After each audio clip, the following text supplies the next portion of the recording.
Naghahanda na si Aljur Abrenica ngayong malapit nang ipalabas ang Kambal Sirena. Ang kanyang kasamang mag-training, mga dolphins. Silipin yan sa chika ni Lars Santiago.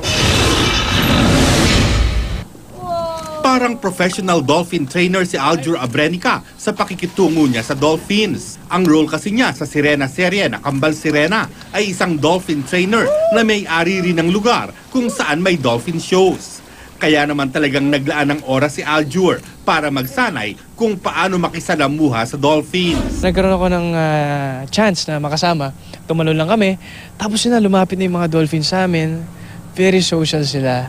Tapos ito, yung false whale shark lumapit. Ang laki-laki. Nakita ko yung amo nila kasi they're so gentle. Kung titingnan si Aljur sa pakikipaglaro niya sa dolphin, parang matagal na niya itong kabanding. Sumasakay pa siya rito at parang batang tuwang-tuwa kapag iniikot siya ng dolphin. Hindi raw nakaramdam ng takot ang kapusuhang. Yung mga dolphins, very social sila. Kilala naman sila, di ba? Simula sa bata ka, alam mo naman na hindi sila nanakit. Nagpapasalamat si Aljur sa GMA na sa kanya ibinigay ang male lead role sa Kambal Sirena, kung saan first time niyang makakatambal si Luis de los Reyes.